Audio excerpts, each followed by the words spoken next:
Well, good evening, ladies and gentlemen, and welcome to Besant Lodge. Since I notice quite a few new faces whom I have not seen before, so that makes it that much better.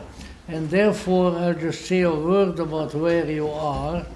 This is Besant Lodge is a lodge. This is a group of the Theosophical Society with its headquarters in Whitney, Illinois, the American section, and the world headquarters in India.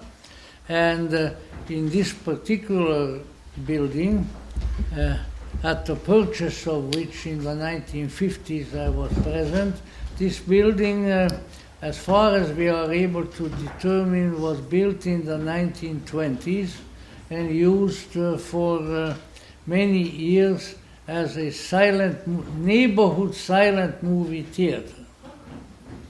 So I'm quite sure that my favorite movie, which was made in 1931, the year of my birth, namely Dracula. Dracula was shown here, the Transylvanian hero. In any event, the Besant Lodge Theosophical Society also acts as host to the Gnostic Church, of which I am the founding clergyman here in America.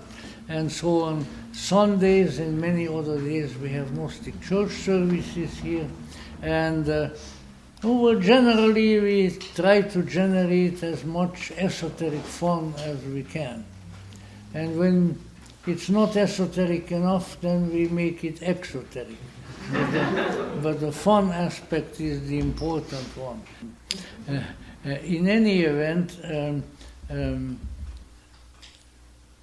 need to say, especially since there are some here some folks whom I haven't seen before, that we need to have a balanced an insightful attitude toward the Tarot. This is not a device to predict future fact. In fact, it's not concerned with fact at all. It is concerned with the mythic, the transcendental, the spiritual aspects of the movement of time. And as such, you always have to keep in mind that the imagery that we present and its attempted interpretation are in the nature of something that we need to find within ourselves. And then from there, by way of interaction with the outer world, we can also perceive it in the outer world. And that saves us, I think, from the odium of being fortune tellers, which is quite good if that is your thing, but it really isn't. And so that these matters need to be kept in mind. What we are doing is engaging in a modern form owing to the technical know-how and equipment of my dear and longtime friend Brian Campbell, who has helped with this project and many others longer than I can remember, that what we are engaged in is an act of divination. Divination is an ancient word, divinatio in Latin, which means really the interaction with the divinities. Now, when we are dealing with a polytheistic religion and culture, the divinities are not quite gods and goddesses, but they are spiritual beings who upon occasion can be addressed to and whose assistance may be solicited successfully or sometimes not so successfully by human beings. For the modern version of this, I would allude to my greatly revered late figure of tremendous respect, Carl Gustav Jung, who said that all reality is in the psyche. And it's from there that we, by various means of amplification and projection, it appears in the outer world. But the first residence of the future is where? It's right in here. If it's not here, it's nowhere. And then you can go to as many tarot readings as you wish, and it's not going to avail you very much. So the very important thing is to be in a creative touch with that portal into eternity, which has been placed into us at the time when we were sent into this world, and by way of which we can get all sorts of useful hints about past, present, and future, and thereby be, of course, assisted in our lives. But we are not fortune tellers, we are diviners, at least tonight. At other nights, we have other rules. So these things are important things to keep in mind, because we live in an extroverted civilization where people are always looking for outer things and outer facts. Yet, even such outer circumstances which may be useful for us to know about the future or the past or the present have to be organically connected with the timeless reality to which we have access and which can be of very great assistance to us. Now, certainly our presentation, the format of our presentation has progressed greatly these many decades. When we started these after New Year's tarot readings, we had the tarot cards affixed to a metal background, I think it was tin, with magnets. And as they came up in the deck, we would put them out there. It looked very romantic and very rustic, but not very practical. It was too far away to see and required more interpretation, certainly, than we do now.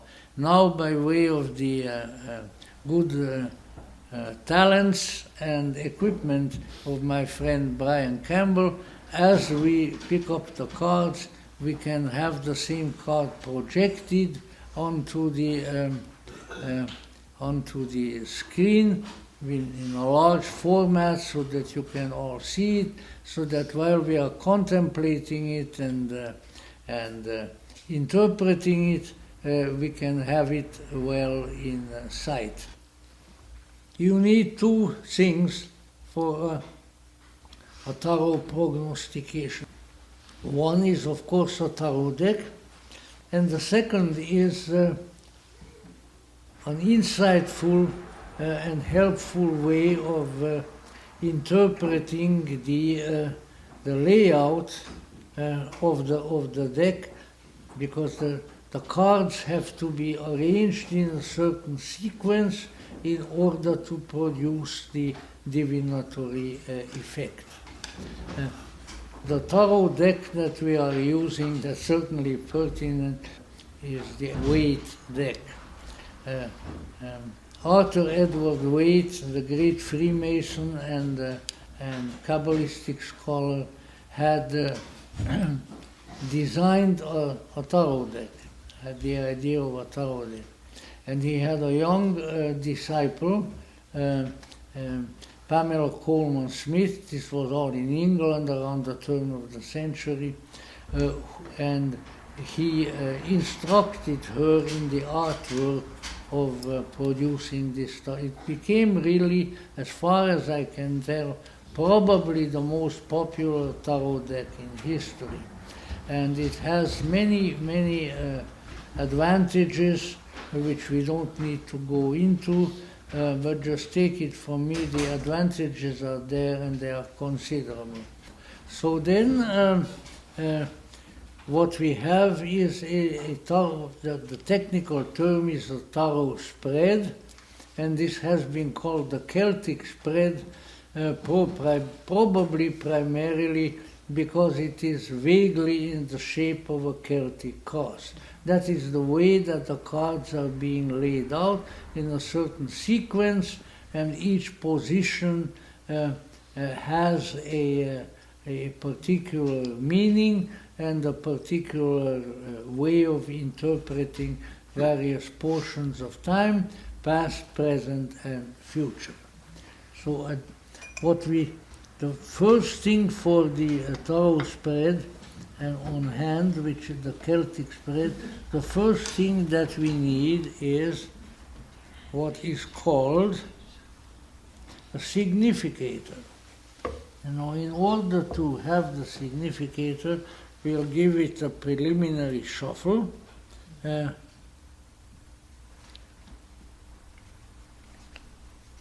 then, the significator is the only card which is not really taken as part of the divinatory spread, because it is the foundation, sort of the foundation of our own reality, which we are trying to interpret. So for the significator, we pick a particular card. The particular card in this case being, I have shuffled this before, as we take the shuffled deck from the bottom where the pictures are, and we pick the first queen that appears. This we have done for a variety of, we have given various justifications for it, which really don't matter all that much, but one of them being that symbolically, at least in my own mind, I have always considered the archetype, shall we say, of the United States as being feminine, beginning with Our Lady Liberty, who is really the national goddess, so to say, of the United States. And so what we will do is, after a little shuffling, we will pick the first queen that comes up in the deck, and we will use that as the significator, which is sort of the basis of reality upon which the developments of time, the movements of the wheel of time are built. That is the foundation, and on it and from it come the various events of the future. All right, I consider this a sufficient shuffling, and for that reason now we will try to see which came up very quickly. The very third card is the Queen of Pentacles, which I would say is, in its meaning, is certainly an influence that we need, because the Queen of Pentacles rules over material things, the economy, money, and things like that. And if we ever needed a wise Queen of Pentacles in our economy, this is certainly the time when we need it. So hail the Queen of Pentacles. Now we will take the second card, which in the spread is put on top of the significator. Believe it or not, the covering card, as it is often called, the second card is also from the suit of Pentacles, and this is the Two of Pentacles. And you will see these babies where they are. There it is. Now you can see he's a juggler, a medieval juggler. The weight deck has mainly figures in medieval costume, but how can we interpret that as the covering card for our reading? Now the card that covers the significator is, I would say the present active force, or the compendium of contemporary active forces, primarily, again, we have to remember in the mind of the nation. So what do we have there? The juggler is playing with two coins. In other words, what we are doing at the present time, as a nation, as a government, we are juggling our resources. The Pentacles are financial and other economic resources, and so we had the Queen of Pentacles as the significator. Now we have a dynamic picture as to what is going on at the present time. And once again, don't look at this primarily in physical terms. Why? Because in a very real sense, it's part of the heritage of the esoteric tradition that the physical is the least lasting, the least important kind of reality. So every situation requires a physical basis, but that is only one of several aspects, and therefore we are not dealing here primarily with economic and financial matters, but with, I would suggest, with how we propose to deal with the physical universe. So that is our great task.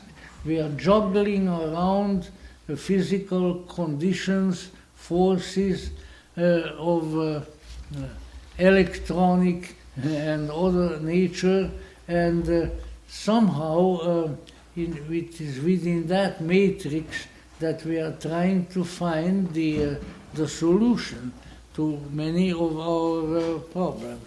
So that was the Two of Pentacles. Now we go on from there.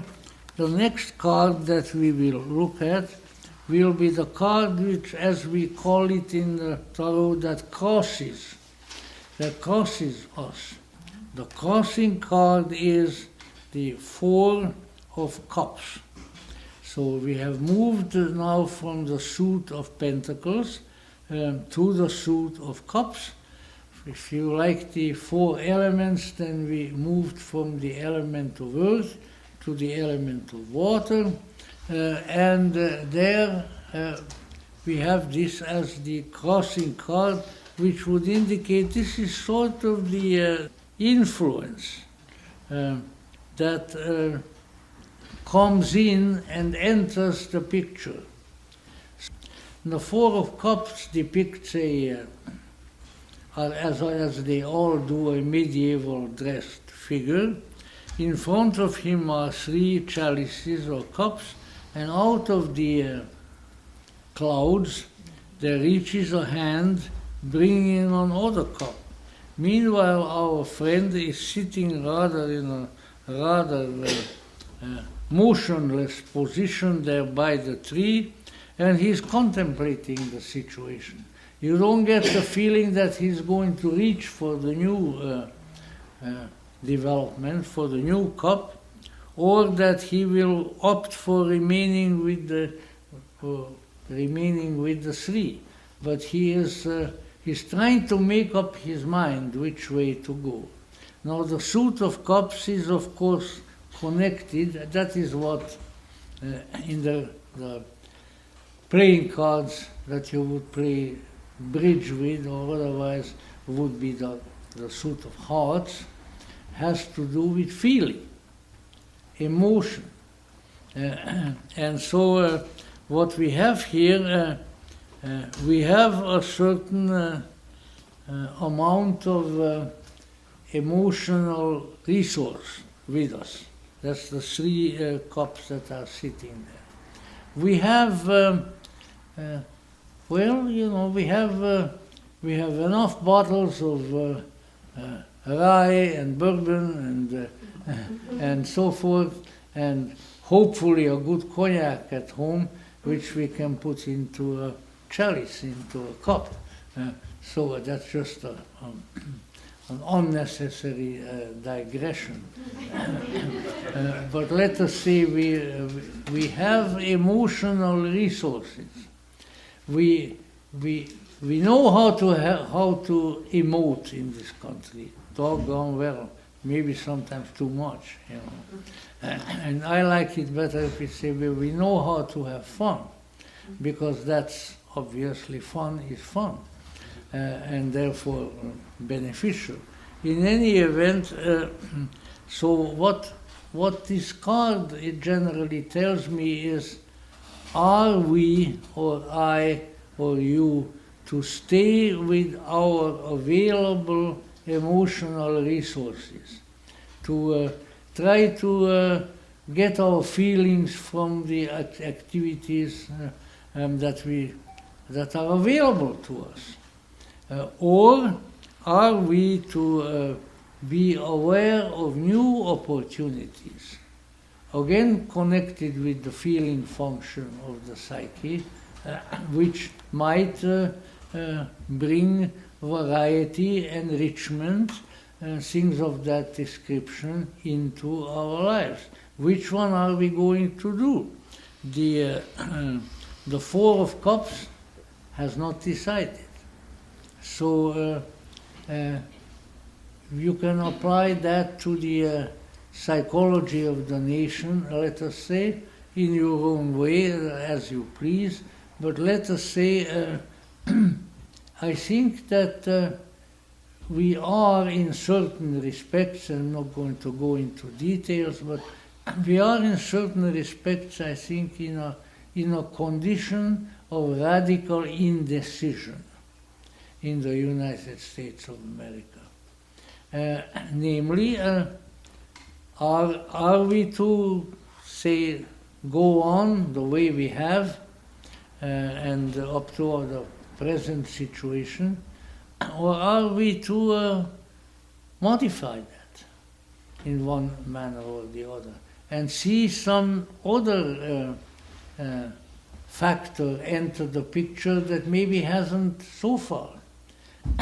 Maybe we are tired with the things that we have been getting excited about as to whether Johnny is really Joni, you know, and all of these great questions which are in the public mind nowadays, and which a good 50 years from now will appear as sheer weirdness, probably to most, which maybe they are already. But in any event, are we going to go on more or less the way we have been going, or are there some exciting and really maybe enlivening, consciousness enhancing, and at the same time also emotionally helpful factors that are offered to us and that would be good to take into account? Are we going to reach for the cosmic Christmas gift, whatever it may be, that comes our way, or are we going to say, no, I don't want any of that, I want to stick with what I have? Which really means that it has it has the capacity to enter the existing reality, because it doesn't come along the same channels that all the other old political and economic and cultural channels, which is in the vertical column, you might say, but it is a horizontal column that cuts across. So it's interesting whether we will take advantage of this new element or not. And now we proceed around the cross, the Celtic cross, first at the foundation, the lowest card on the cross, which is referred to technically by tarot readers as the card of the distant past. What does that mean? Does it indicate again some hard and fast facts or data which we may have experienced in the past and which are still there as a foundation and tend to influence us in the future? Perhaps. What we have there are lingering influences from past experience. You know, we never really forget anything. Maybe that's too big a statement, because at my age I forget things all the time. So why am I saying that? Well, let's say there is a reservoir of memory into which past experiences, past ideas, past emotional engagements are gathered. And this doesn't go away. That's why you can be asleep and have a dream, and by gum, there in that dream there is somebody whom you haven't even thought of for the last 45 years. There he is. Doggone it, you know. What does he want? You know? But the thing is, because all of this storehouse of memory is there, and it can surface.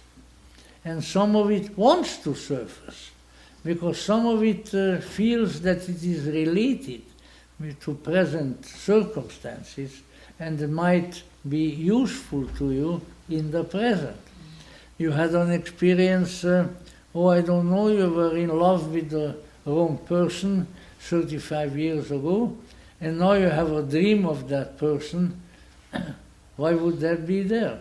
Well, possibly because you're being warned, you're being told, remember what happened then, it didn't end very good, so be careful, you know, be careful. Don't engage in the same kind of mistakes, the same kind of foolishness that you engaged in before. And of course, while we may have that advice coming from the cosmos, the likelihood is we are going to engage in the same stupid thing just the same. You know? But then maybe not. So the influences of the past are there, of past experience, and they will surface. And then it's up to us in our consciousness. We have to use we again have to do what we really don't like to do, is to use our brains, or whatever other metaphor you may attach to it, because if we do, then we will profit from these past influences. But if we don't, then it won't help us. All right, we have the Nine of Pentacles. Wow. So we are back to Pentacles again, which sort of indicates that the foundations coming from the past are again having to do with Pentacles, which is the material aspect of being, with economy and finance and things of that sort. So after all, it has been said, I think with considerable justification, that America's business is business. Meaning that we need to keep in mind that it was due to business and industry that this country grew and became a world power, and has functioned right up to the present time. And therefore, in the position of the distant past, or of the past in general, we have the Nine of Pentacles, which is really one of the most present of the Pentacle cards. It's a lady in a beautiful gown standing in a garden and holding a bird, and she's surrounded by 9 pentacles, which are sort of embedded in the bushes. So it's an aesthetically more pleasing card than a lot of the others, and as such usually makes a considerable impact. And with this we move up to the left side, where we still are dealing with the past, so the relationship is there. But this deals with the more, at least is usually envisioned as dealing with the more recent past. The past memories, the past experiences are becoming even more subtle. Here we have the opportunity, I think, of experiencing the past in a refined and subtle way. Namely, what we are dealing with is now more strictly the past that remains in the mind. Remains in the mind. Even as previously on the 4th place, with the distant past, we had the influences from the past, but of a more, certainly in our case, of a more feeling-toned nature. Now I think we are moving into a much more subtle nature, and we may be influenced by the past as it remains in our consciousness. Now it's interesting to contemplate that at least up to this point in the reading, so much emphasis is being placed on remember the past, remember who you are, remember where you came from. You know, in other words, it calls attention to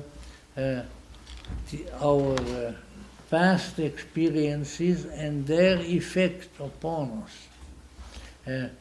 So that's a very important issue to keep in mind, because we all come from somewhere.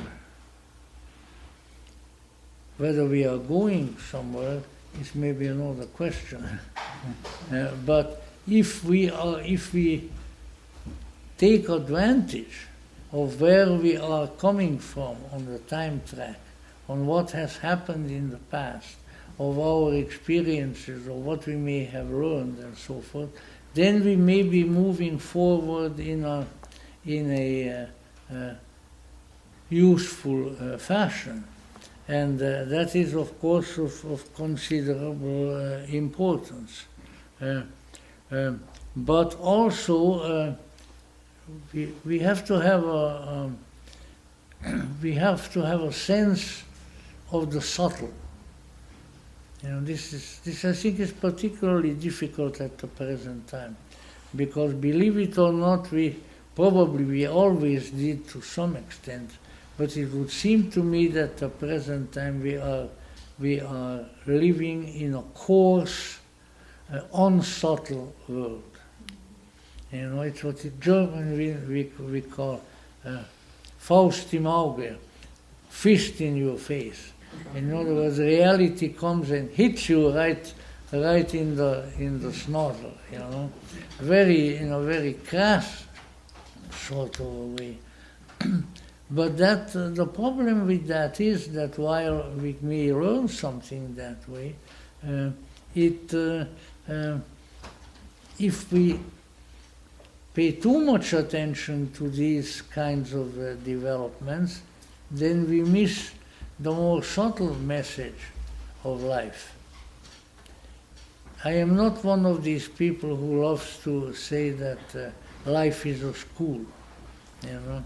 I don't think my life has been a little red schoolhouse, you know, and probably yours either. Because then when you learned it all, then what? You know, have you ever tried to answer that? So, you know, it's to look upon life as primarily a learning experience, not unless you interpret it in a very subtle manner, in a transcendental manner, then it makes some sense.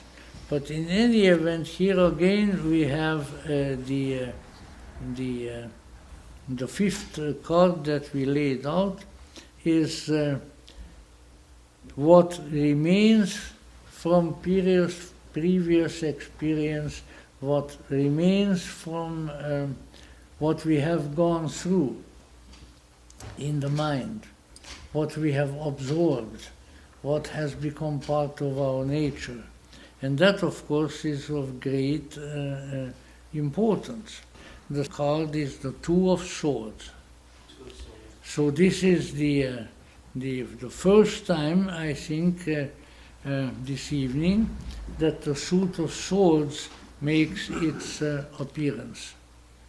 The Suit of Swords is a strange suit. You know, there are 4 suits of the tarot, and the Suit of Swords is obvious. It carries the obvious symbolism of something that is tough, something that hits, something that cuts, something that pierces. Now, such qualities are present, of course, in each and every human being, but I would say that the most sword-like psychological function is certainly not sensation, not the physical, although we can certainly be harmed by physical life also, but it is thinking.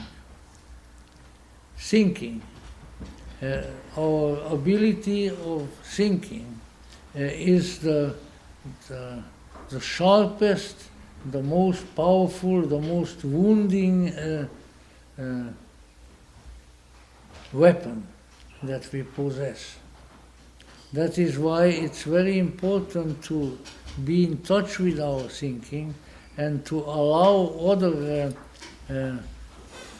other psychological functions, such as feeling, as intuition, to be in close contact with our thinking function. Because some of the greatest ills done to ourselves and done to others are done by thought. Even an act of murder, or the actions of a Joseph Stalin or an Adolf Hitler were first in the mind, were first in the thought. They were first thought out, and then from there they translate themselves into deeds of physical nature. So this is a very important issue to take place. But what we have here is the Two of Swords. Now the Two of Swords would indicate that there are dual forces, dual possibilities, choices that are coming up in the life of the nation, which very easily can lead to not just what we are primarily afraid of, conflict, but stalemate. You know, stalemate can do us as much evil as a conflict. Because when nothing is happening, well, when nothing is happening, then nothing is happening. In other words, an absence of activities and of possibilities and of the contemplating and the living out of further important deeds, all is held. And the Two of Swords, which has a woman with her eyes bandaged, holding two big swords in her hand, which are pointing in different directions, on the seashore, as its image. So it's quite evident that whichever way she turns, she will have to deal with her own sword. And so it is not a very happy picture. The moon is above, which of course indicates emotionality, and her eyes are tied. So I would feel that there is an unconscious danger, or danger that comes from unconscious sources and that is present in the life of the nation, and which needs to be handled very carefully, because first of all, because it is unconscious with the eyes tied, and secondly, with the two swords, it is certainly a danger that whichever way one turns, one may become injured. I would say once again that the need to address ourselves to the dangers of the mind is very great, and by way of an increase of consciousness, we might avoid the dangers that arise in this fashion. But it is a difficult situation. All right.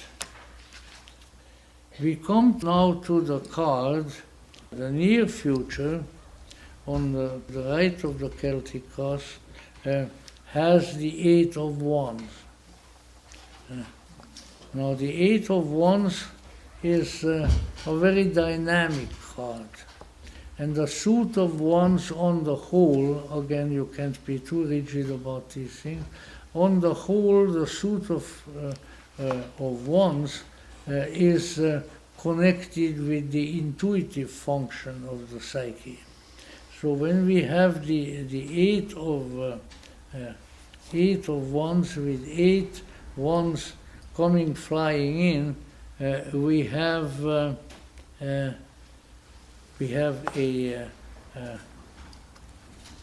need for, and at the same time a possibility of accomplishing intuitive insight and intuitive vision.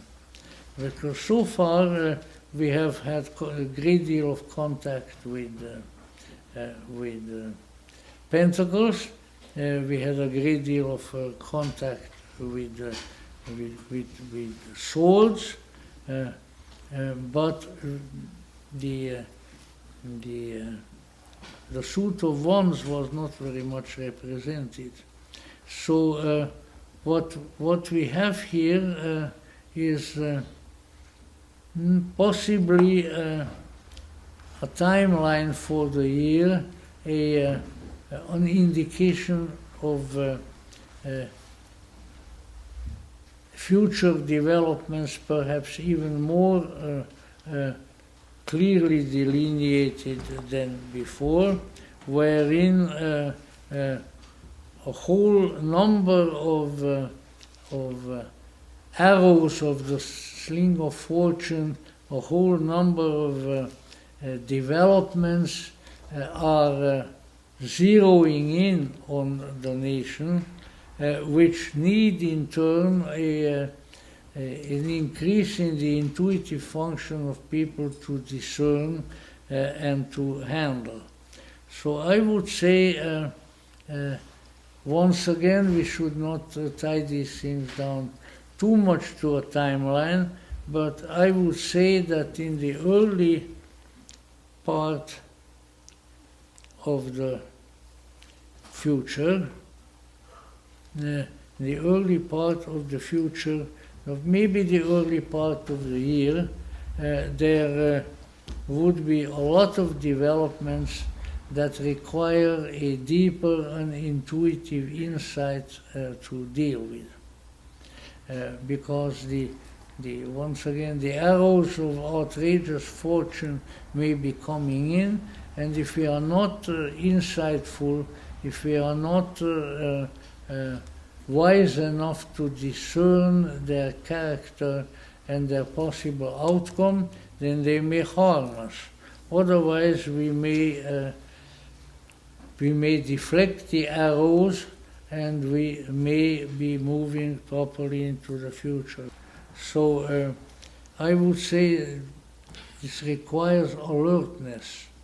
It requires perspicacity. It requires a very alert and very intuitive sense, particularly in the early part of the year. Now, whether these influences, whether these arrows come from geographically external sources or from sources that are more closely connected with the nation, I don't think we can tell. But I would say the need for alertness, for an assiduous attitude for wisdom, especially in the early part of the year, would be very, very, very important. All right, with that, the more long range, the distant future. We have a Nine of Swords. Well, the Nine of Swords, as you may recall in the Vedic deck, is,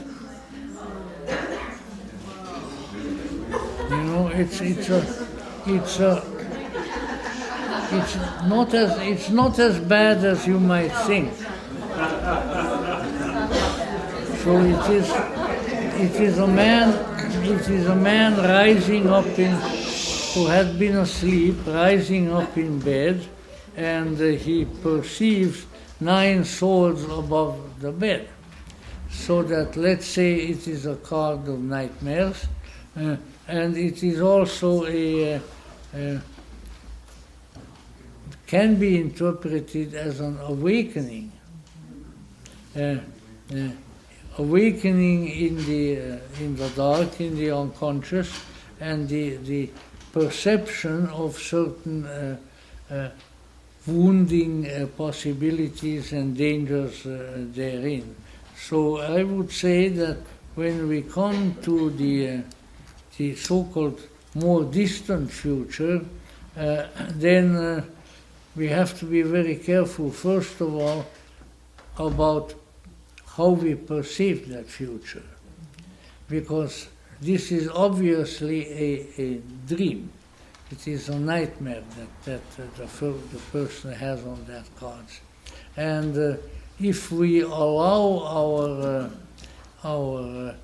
our pessimistic imagination to conjure up a lot of swords for us, a lot of difficulty and a lot of conflict, then we are not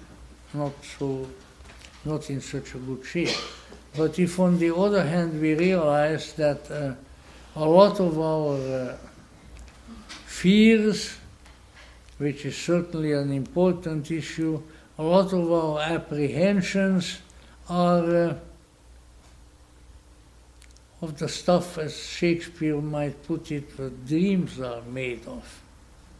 And I think that, don't get me started on that, because otherwise we'll be here all night.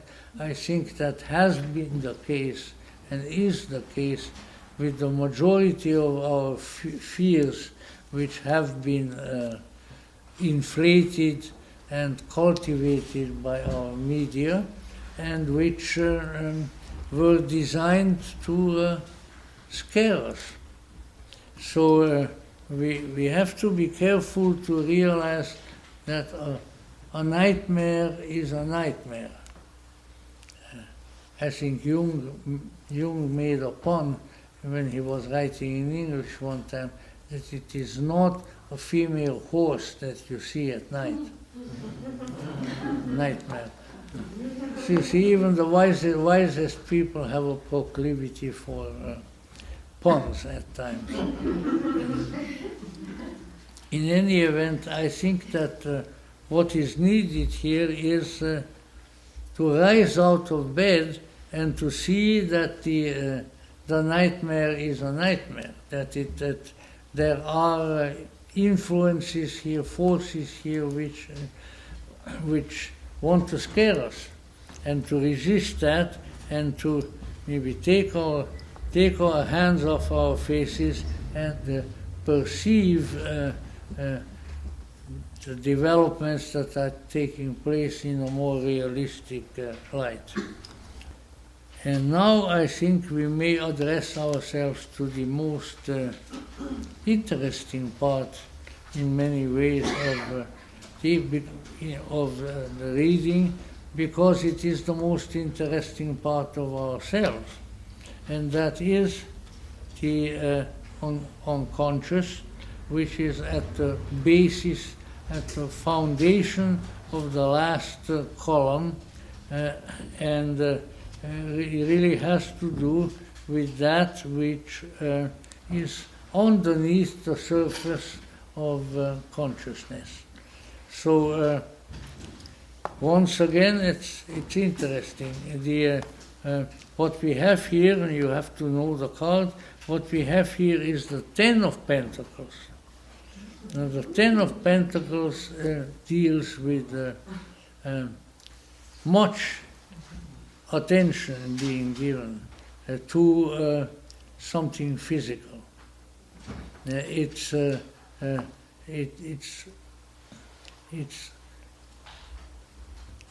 abundance of attention in the mind directed toward the physical world and the physical things. So how can we interpret this? Well, of course, we have had a lot of our attention drawn in all kinds of ways over the last 2-3 years to what? To our physical nature. And this will now haunt us from the unconscious level. I think that we need to keep in mind that much of the psychological damage that has been done to us by way of the cultivation of fear in the last number of years is still there to haunt us. It is in our unconscious. We are a scared nation and a scared generation, and this is not good, because fear, whether at the unconscious level or at the conscious level, is not productive of anything useful. And therefore, I would say that one of our tasks is psychologically to address ourselves to the to the message that is still in our unconscious, and that in this case is revealed as possibly a superabundance of attention being given to the physical world. that the physical world, our physical bodies, various physical things are likely to overwhelm us. It's a false notion, and it should not be cultivated. So this is the you might say the message that to some extent is hidden because it is in the unconscious from inside, not just outside. So we have been psychologically damaged. I think there's very little doubt about that. Everybody, young and old, male and female, and in between. We have all been very, very greatly damaged psychologically. And we have to take that wounded condition into account and try to get away from it and try to defeat it. Because it is there in our unconscious, and the slightest provocation, the slightest inducement can bring it forward. So we still have with us the task of combating the abundance of attention being given to, and given to physicality, and consequently the overwhelming power that the physical world and the physical body can exercise over us. So there we have the Ten of Pentacles, which is an abundance of attention being given to the physical world, and the kind of attention that needs to be curbed and controlled, and not be allowed to run away with us. If we can do that, then we are fine. But we have a lot of physical fear, or fear of physical things in our unconscious, which needs to be handled as much as possible by counterbalancing it psychologically. Now then, what have we? Now there is a card. Ooh, my goodness! I shouldn't scare you with that. See, I am doing what is done in the culture. We are bringing up things that scare us and that scare others. So I really shouldn't do that. That's a grave, deadly sin. But this is a position in the reading which has been traditionally called the household, and that I think is a somewhat deceptive, archaic word, because certainly the message of this particular card in this position is not one of relating to your pots and pans or to your gas stove or something of that sort that we commonly call household. So that is obviously a metaphor. And the metaphor of a household might be expressed more meaningfully that our world, our personal world, not just individual, but perhaps also with those that we are closely associated. But it's, we all have our own cosmos, obviously, that we have built over the course of our lives, and that we continue to add building blocks to, and so forth. So this, and that of course is a very powerful influence on our lives in general. What the kind of persona, and more than that we have built is one that influences our lives to a very great extent. As we experience reality through the senses and through our consciousness, what kind of impressions, what kind of external pressures, what kind of information comes to us through the experience of our reality. That is the household, is our reality. Well, I'm sorry to say that there is also a difficult one there, because in this position we find the Ten of Swords. Now the Ten of Swords, there you are.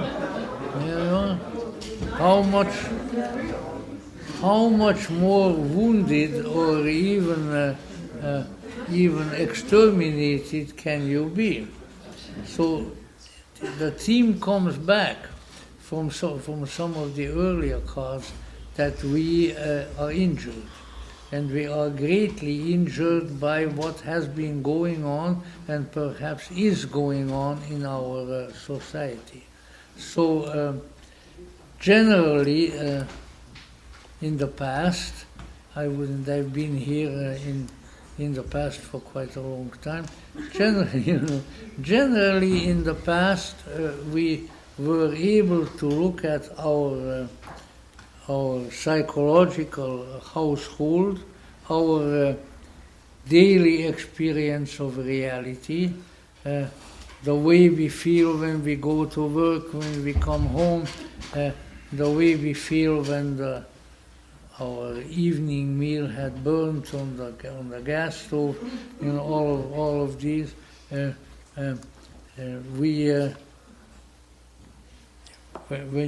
When we try to derive from there certain feelings in order to carry on our lives. So our psychological household is the background of our lives. It is our experience of reality, and the way reality comes to us through our senses into our consciousness. So the so-called household is a very important position, and that we should once again find the Ten of Swords there is an additional indication that we are gravely wounded. This poor fellow there seems to be more than wounded. But we are pierced with 100 swords, and perhaps that is something to take cognizance of, that we have been through a much more painful and much more pathological, ultimately maybe much more deadly experience over a number of years than we realize. And once again, what are the conclusions to be drawn from that? Just to get more depressed, that would be a bad conclusion. But I think the conclusion to be drawn from that is that we need to stand up to our own injuries, to our own woundedness. We have to realize that no matter how much we may have been probably primarily psychologically injured in the past few years, that we have the ability and the power of recovery, and that we don't have to lie there with the sword sticking out of us, that we still have a great deal of force, a great deal of energy, a great deal of psychological and physical health left, of which we should take advantage. So we are in need of of raising in certain ways, probably with spiritual roots, our self-esteem. We have been beaten down too much, and we don't have to stay in that condition. We can rise from that. So the Ten of Swords in this case, Ten of Swords also indicates something that is seldom recognized, and that is this: that we have the four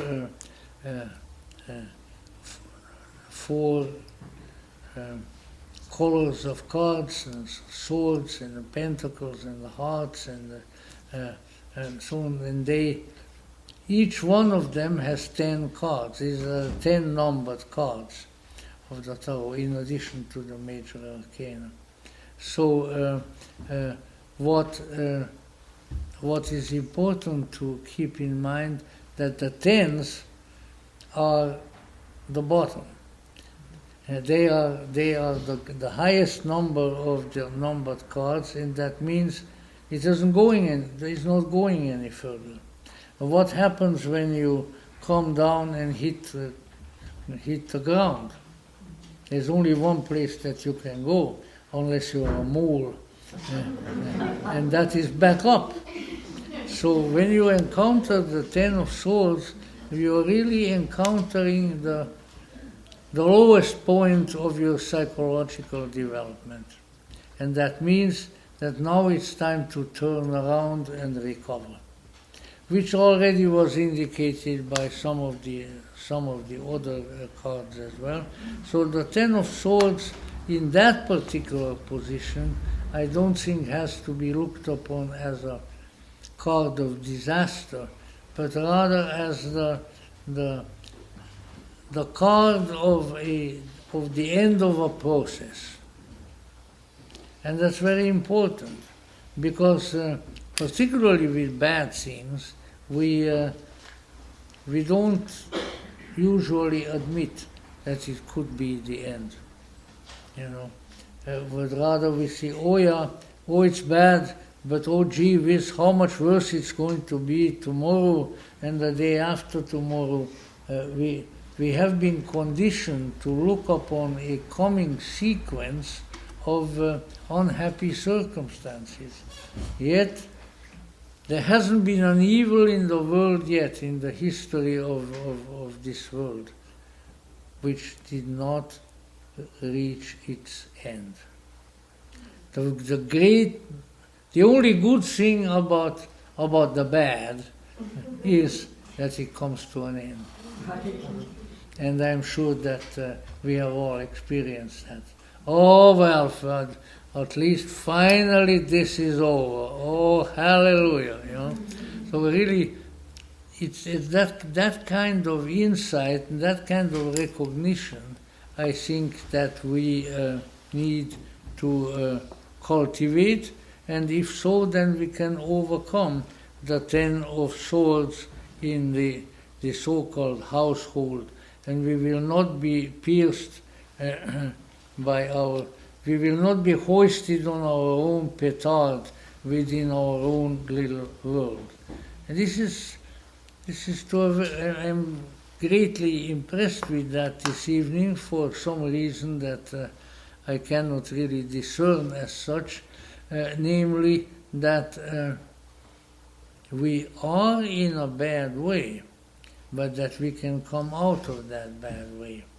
Here and there we are maybe already moving out of it, but as a society I think there is a tremendous need for the cultivation of insightful optimism, the recognition that what evils we may have been put through are not going to last, that we have within us the power to rise out of these conditions, and that if we cultivate that, then indeed with the Ten of Swords we may have hit the lowest point where there is no further down and there is only up. And then that is that is on its way. So let's see that. I think that a certain amount of self-discipline is needed. And that self-discipline is the one that controls our thinking right back in our daily lives, in our everyday activities, in what has been called anciently the household. Okay, now from the household we go on to the next to the last card in the spread, which is probably more closely connected with consciousness, or maybe our the view of our consciousness of reality, the view of reality as perceived by us, and this is again of very great importance. Also, and we have at that point, for that card, we have the Seven of Wands. The Seven of Wands depicts, as you see, a man, again, he was always in medieval garb, standing on the top of the hill with holding a big stick as his defense, and obviously a whole number of attacking forces moving in on him with various other things, but he is, as of now, he is able to fend them off. I have often encountered this card in reading for people who had grave illness attacked them, but where the body was fighting it off. So in any event, of the fighting off of the evil, and moreover with intuitive means. So what we have here is, as we have hoped, that after the Ten of Swords and after the various recognitions of the grave injuries that we have suffered, we have the strength to stand up and to defend ourselves against the forces that are impinging upon us, and according to the imagery of the cards, be able to hold our own and not allow the attacking forces to get us down. So what we have here, that we need to, I think this probably indicates a need more than any other, that a need to view reality, to perceive the life and the world from a deeper point of view, and that deeper point of view is the wand, which is not, while perceived on this card somewhat as a weapon, is really the wand is also the magic wand.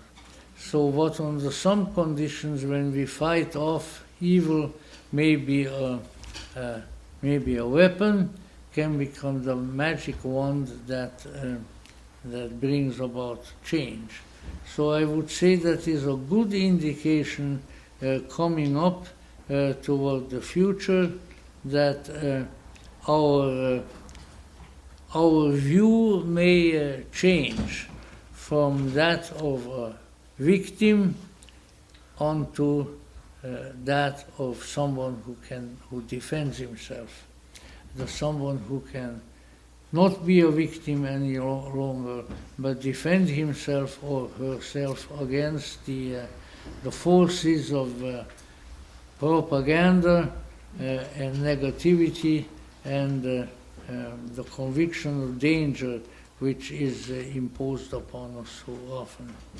So that I think shows us a change. I would say that, and if you look at it chronologically, which is probably not the best way, I would say more as we move toward the latter part of the year, there is the possibility of a return of self, a return of optimism, a return of the will to defend ourselves against propaganda, against intimidation and indoctrination of a negative kind. So I think the light is dawning. That would be my analysis of this particular card, which is the Seven of Wands. Now we come to the last one. Interesting.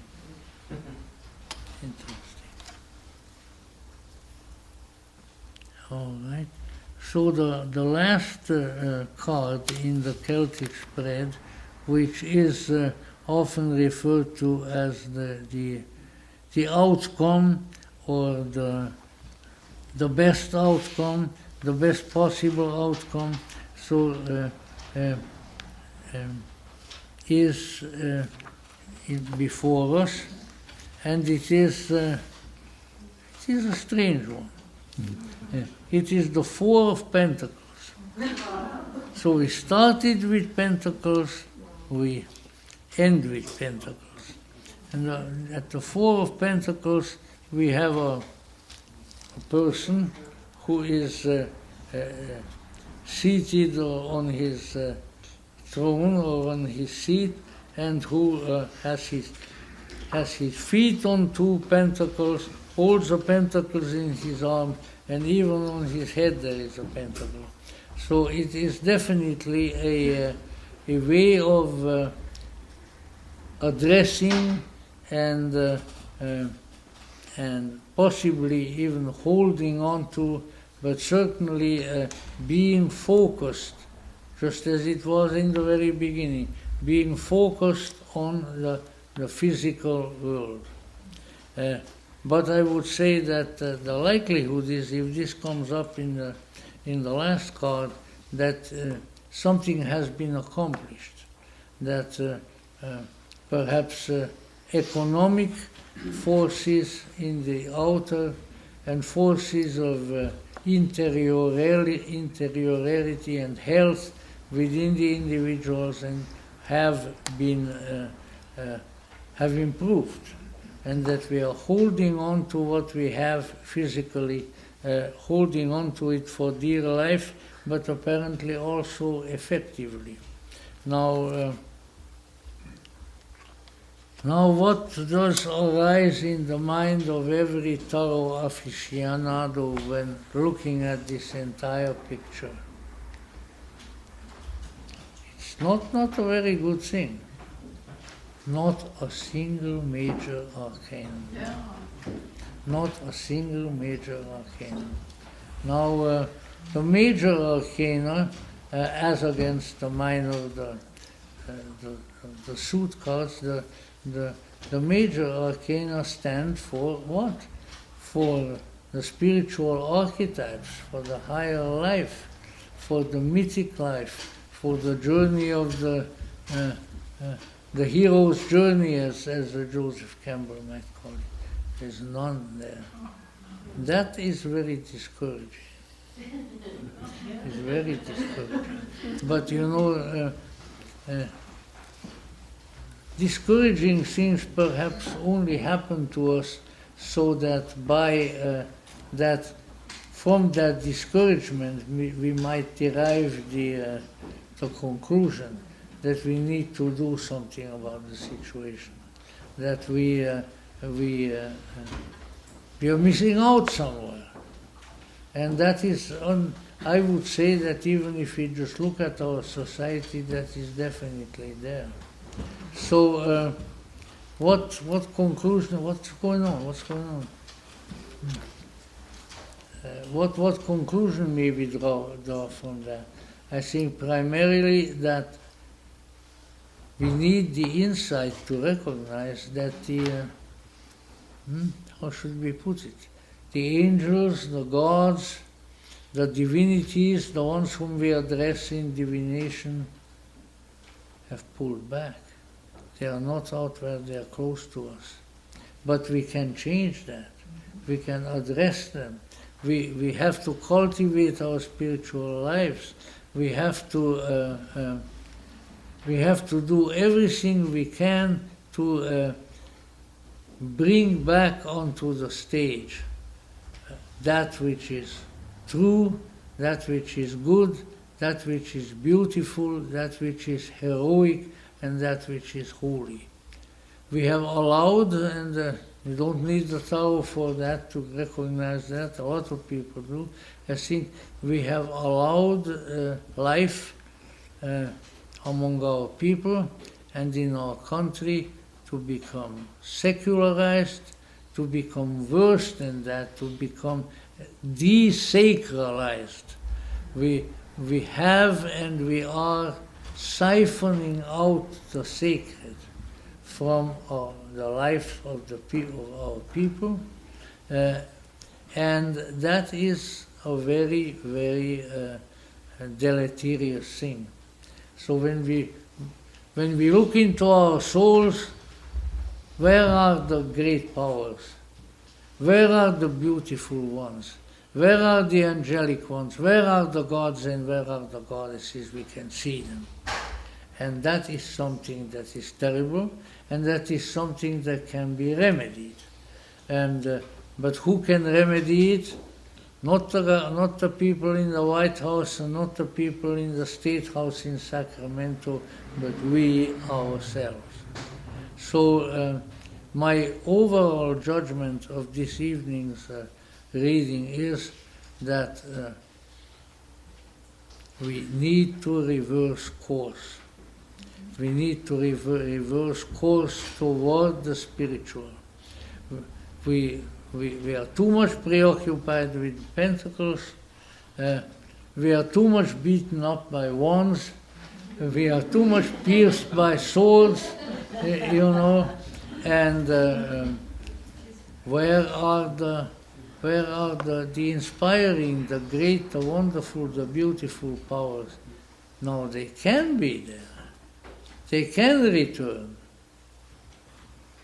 In the majority of the spiritual traditions, at some point you come to a prediction or so forth, wherein the gods or the prophet or the Savior return. And that is what we have to look for. There is the possibility of the return of the sacred that has to be, if not totally accomplished by us, because we are not that powerful, but it can be facilitated by us. And if we do that, then the picture will look much more beautiful and will look much more powerful. The Tarot gives strange messages. Some of you may remember that a few years ago, just after the New Year's Day of 2020, epidemic was coming. The Tarot, he didn't say a word about the epidemic. He didn't want to scare us too much, I think. But in any event, you see, that's why we have to remember, not everything that is over there is a prediction. It's just like when you go to a physician, he will not regale you only with a prognosis, which in many cases may be pretty dire, because we all end the same way. But he will also give you a diagnosis, and it will also give you means and methods of healing. In the same way, I think the Tarot indicates to us now here mostly a diagnosis. The diagnosis is that we are impoverished in terms of the archetypes, in terms of the major arcana. But that being the case, it can be reversed. This is not an act of fate. It is a reaction of the human psyches to the unsavory influences and misinformation and scare tactics that they have been subjected to. This can be reversed. And not only can it be reversed, but it should be reversed. I do have the feeling, and I have quite a bit of experiences with this modality in the past. I do have the feeling that what filters through, what shines through all of this is, yes, you're deprived. Yes, you are beaten up. Yes, you have a difficult psychological condition that you find yourselves in, both as individuals and as a society. But with the return of the archetypes, with the return of the major arcana, with the coming of the deities, it all can be reversed. But whether that happens is strictly up to us. And we can do it, and we should do it. And with the help of the greater, the other, the transcendental world and its denizens. The world that the ancients, the Greeks, saw as Mount Olympus, where the gods laugh at humans, but where they also decree the improvement of their fate, and which is in all sorts of metaphors, all sorts of modes of expression. That greater world can come back. One of the proofs of that is that there were times when it was here. And both individually and collectively, that which has been can be again. What is needed to happen is not so much the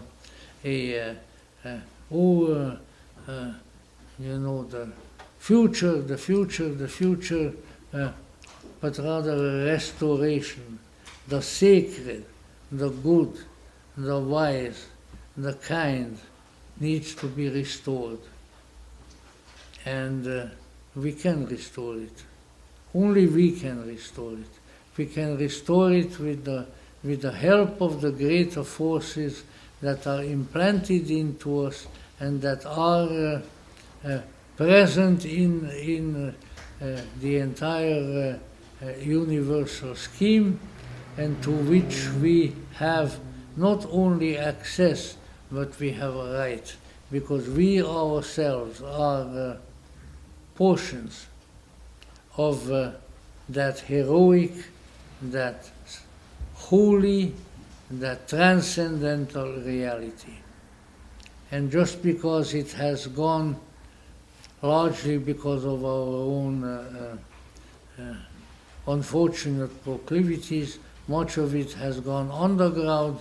That which has gone away can come again.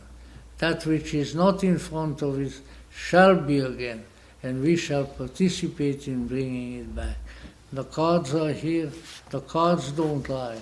The cards say things are not all that great, but they can be great again, and that we shall help to make them great again. Thank you very much.